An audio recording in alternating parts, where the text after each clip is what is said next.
Hello everyone, आप सभी का स्वागत है मेरे चैनल जिसका नाम है मिसेस आनंद क्लासेस और मैं हूँ स्मृति। तो आज मैं लेकर आई हूँ आपके सामने इलेक्टोरल पॉलिटिक्स चैप्टर नंबर 3 का पार्ट 3। ओके,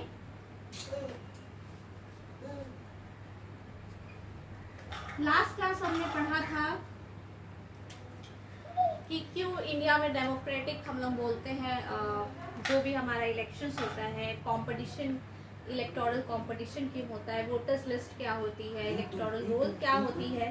ठीक है, आज हम लोग पढ़ेंगे polling and counting of votes से आज हम लोग स्टार्ट करेंगे। ठीक है, polling and counting of votes क्या होता है, ठीक है, कैसे करते हैं हम लोग polling and counting of votes. देखिए, इतने सारे लोग, इतनी पॉपुलेशन है इंडिया की, तो हम लोग हाथ से तो काउंट नहीं कर सकते। तो इसके लिए बेसिकली आजकल हम लोग ईवीएम यूज करते हैं। ठीक है, इलेक्ट्रॉनिक वोटिंग मशीन्स, जिसके कारण वो काउंट अपने आप ऑटोमेटिक हो जाता है। ठीक है, a ballot paper is a sheet of paper on which the names of the contesting candidates along with party name and symbols are listed। Ballot paper क्या होता है?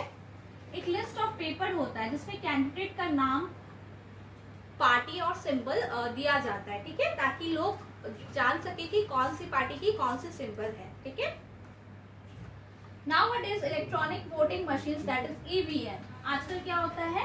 EVM यूज करते हैं हम लोग काउंटिंग के लिए। ठीक है, that is electronic voting machine. Okay, electronic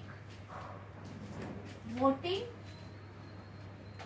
machine ये यूज करते हैं आजकल हम लोग। ठीक है, वोट्स को रिकॉर्ड करने के लिए, वोट्स को काउंट करने के लिए। Okay, the machine shows the names of the candidates and the party symbols. तो मशीन क्या शो करता है? मशीन है, यहाँ पे समझ लीजिए ये ईवीएम मशीन है। यहाँ पे पार्टी का नेम और सिंबल को शो करेगा। ठीक है, पार्टी का नेम और सिंबल को शो करेगा।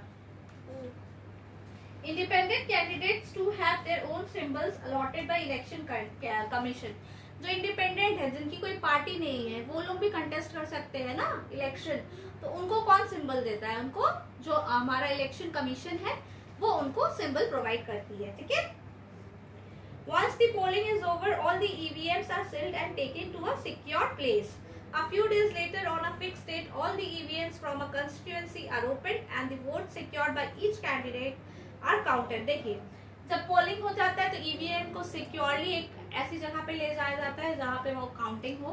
ठीक है, और कुछ एक डेट फिक्स्ड होता है, उस दिन वो काउंट किया जाता है और पता चलता है फिर हमें कि किस कैंडिडेट्स को कितनी सीट्स मिली है, कितने वोट्स मिले हैं। ठीक है, The agents of all candidates are present there to ensure that the counting is done properly.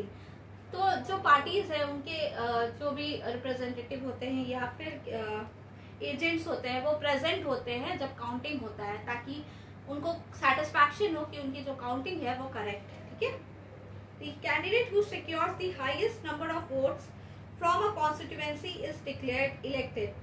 तो जो candidate highest number of votes obtain करते हैं, जिनको मिलता है हाईएस्ट नंबर ऑफ वोट्स, तो उन्हें क्या बोला जाता है कि वो इलेक्ट हो गए। ठीक है, इन अ जनरल इलेक्शन, तो हमने लास्ट क्लास में पढ़ा था क्या है जनरल इलेक्शन। आप सभी स्टूडेंट्स को कमेंट बॉक्स पे कमेंट करके मुझे बताना है, लेकिन मैं फिर से एक बार रिपीट कर देती हूँ आप सभी के लिए कि जनरल इलेक्शन वो इलेक्शन होता है जब एक फिक्स्ड नंबर ऑफ ईयर्स के बाद हम लोग इलेक्ट करते हैं अपने रिप्रेजेंटेटिव। दैट इज लोकसभा का जो इलेक्शन होता है वो एवरी 5 ईयर्स के बाद होता है। ठीक है, और जो बाई इलेक्शन होता है वो क्या होता है, वो आपको ही कमेंट बॉक्स पे कमेंट करके बताना है। ठीक है, in a general election usually the counting of votes in all the constituencies takes place at the same time on the same day. देखिए, जनरल इलेक्शन में क्या होता है, सेम टाइम और सेम डे पे ही काउंटिंग होता है।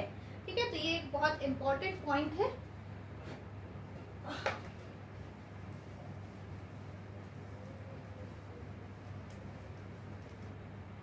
जनरल इलेक्शन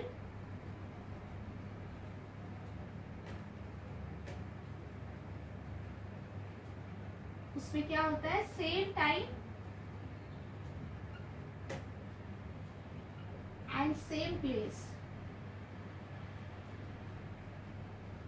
काउंटिंग किया जाता है। ठीक है,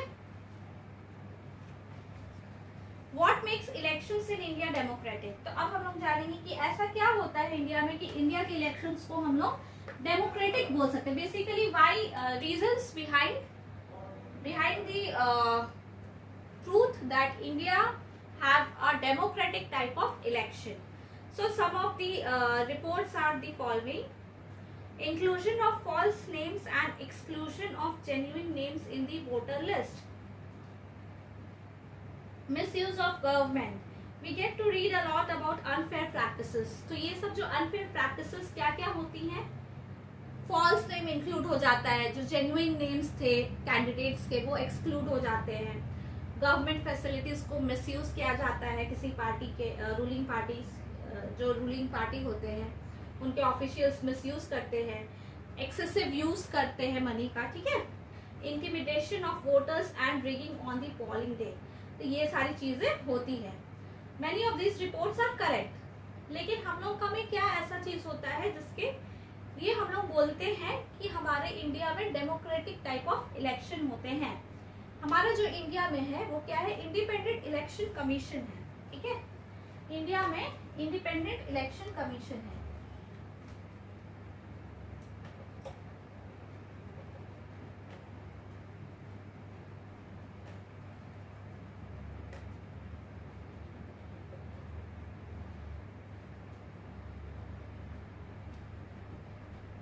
ठीक है, Independent Election Commission. One simple way of checking whether elections are fair or not is to look at who conducts the election. तो कौन कंडक्ट करता है इलेक्शन को? सबसे पहली चीज, in our country elections are conducted by an independent and very powerful election commission. So who conducts the election? Okay, who conducts the election?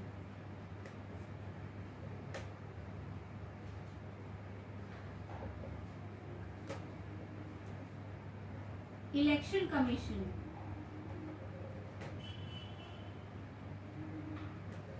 Election commission जो है वो कंडक्ट करती है इलेक्शन को, ठीक है. It enjoys the same kind of independence that the judiciary enjoys. The chief election commissioner is appointed by the president of India. जो chief election commissioner हैं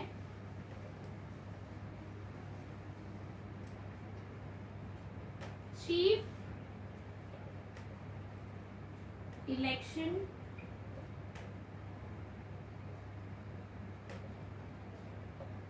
कमिश्नर वो किससे अपॉइंट होती है?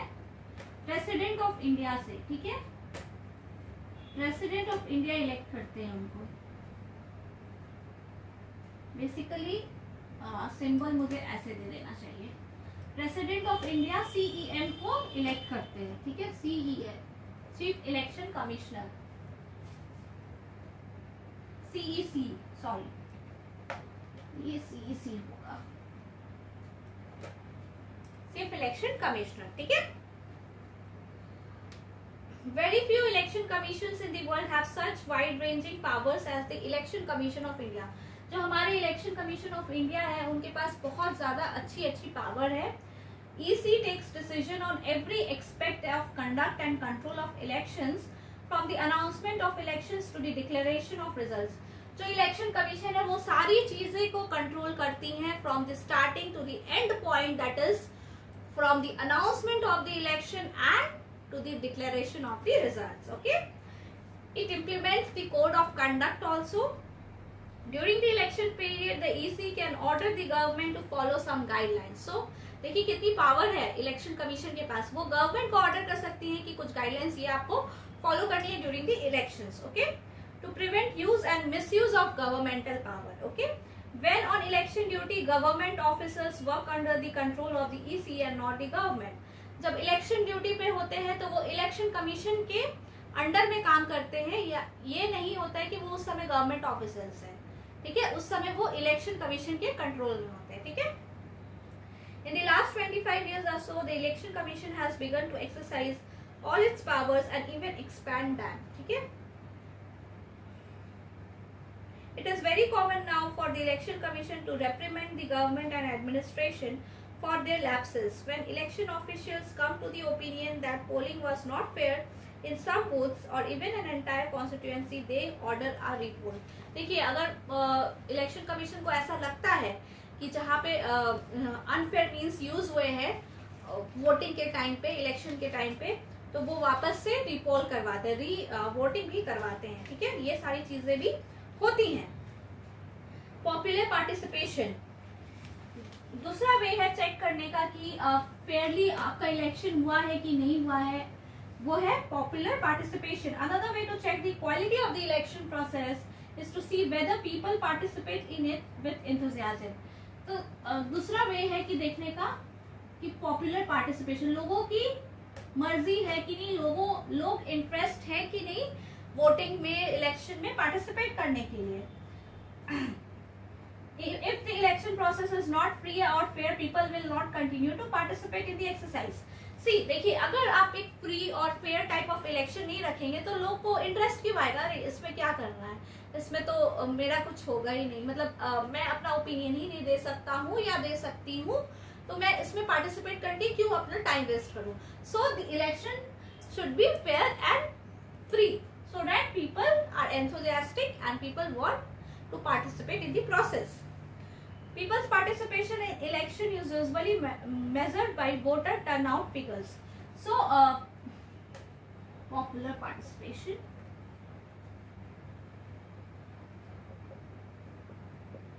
People का participation कैसे measure करते हैं? Turnout figures से, ठीक है?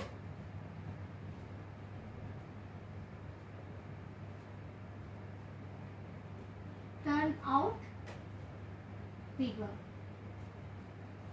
figure से turnout indicates the percentage of eligible voters who actually cast their vote. turnout का मतलब क्या होता है, percentage of eligible, जो eligible voters है, जितनी वोटर लिस्ट तैयार हुई, जो एलिजिबल वोटर्स थे उसमें से कितनों ने कास्ट किया vote.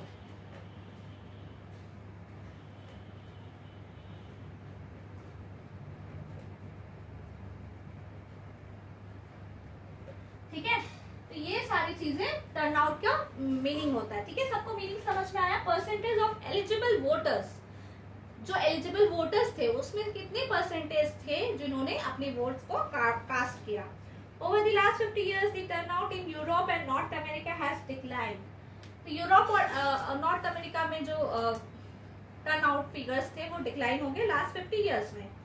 In India the turnout has remained stable और एक्चुअली गॉन अप। तो इंडिया में बढ़ गया, स्टेबल भी है और बढ़ भी गया। ठीक है, second, in India the poor, illiterate and underprivileged people vote in larger proportion as compare to the rich and privileged sections.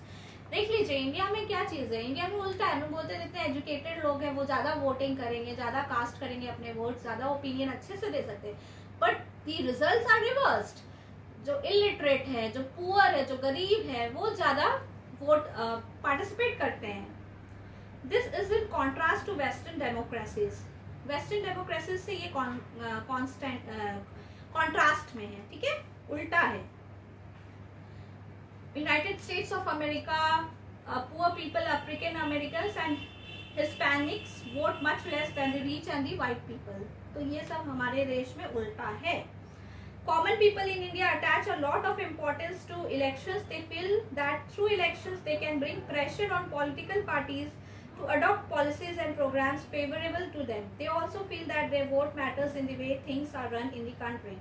जो हमारे कॉमन पीपल है, जो हमारी जनता है, जो हमारे सिटीजन है इंडिया के, वो सोचते हैं कि वोटिंग से बहुत सारा चेंजेस आएगा। देखिए, वोटिंग सच में बहुत ज्यादा चेंजेस लाती है। आपकी एक वोट किसी को जिता सकती है तो किसी को हरा भी सकती है। ठीक है, even one vote counts very much. You can say it has very high value. So one vote also has very high value. So the common people of India thinks that it's very important to cast their vote, to participate in this, so that they can have their opinions on the representatives. Okay. The fourth one is the interest of voters in election related activities has been increasing over the years. तो वो voters का जो interest है election के activities में, वो देखा गया है पास्ट ईयर्स में इंडिया में इंक्रीज हो रहा है। ठीक है, During the 2004 elections, more than 1/3 voters took part in a campaign-related activities. 2004 की जो इलेक्शन हुई थी उसमें से 1/3 जो वोटर्स थे उन्होंने पार्टिसिपेट किया था इलेक्शन जो भी एक्टिविटीज होती हैं उसमें। एक्सेप्टेंस ऑफ इलेक्शन आउटकम, ये बहुत इंपॉर्टेंट है कि हम किस तरह से एक्सेप्ट करते हैं जो भी इलेक्शन का आउटकम है, जो भी रिजल्ट आता है, ठीक है।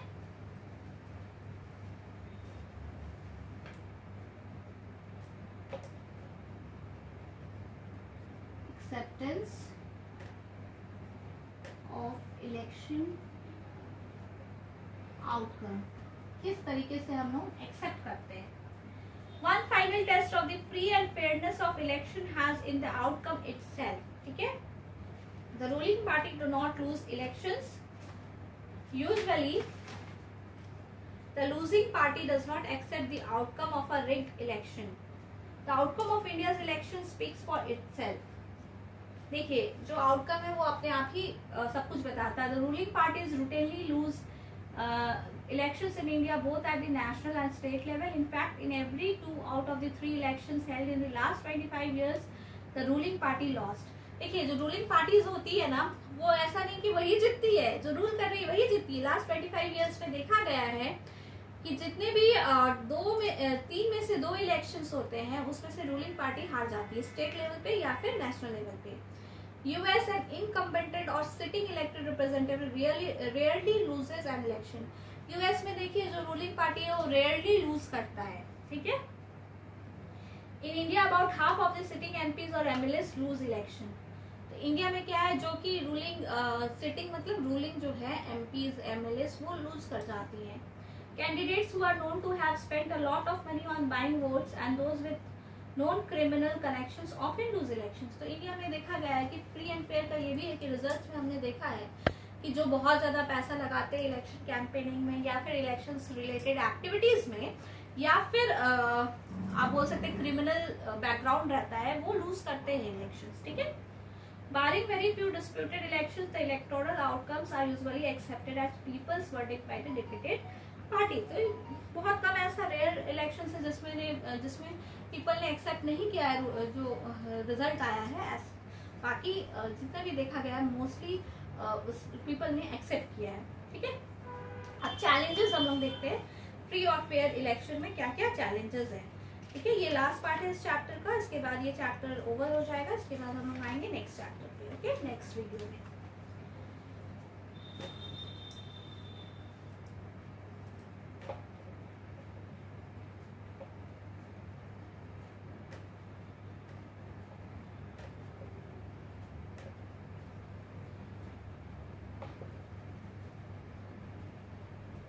देखते हैं हम लोग क्या क्या चैलेंजेस हैं।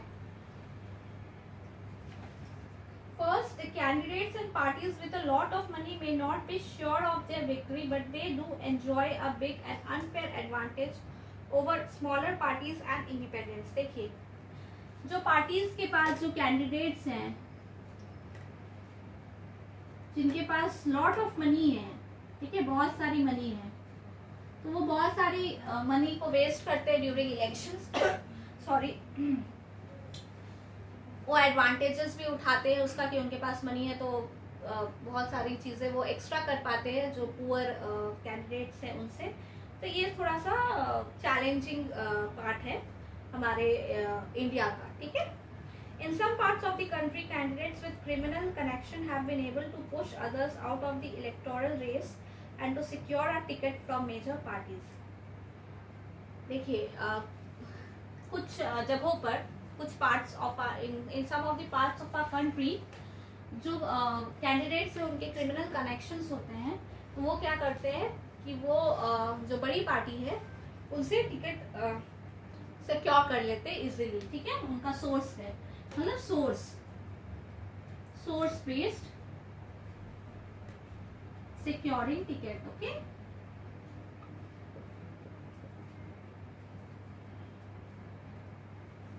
ये एक सेकेंड चैलेंज है। थर्ड क्या है, some families tend to dominate political parties, tickets are distributed to relatives from these families. देखिए कुछ फैमिलीज है जो पॉलिटिकल पार्टीज को डोमिनेट करती हैं और अपने रिलेटिव्स को टिकट दे देती हैं, ठीक है। Very often elections offer little choice to ordinary citizens. देखिए लिटिल चॉइस रहता है ऑर्डिनरी सिटीजन्स के पास।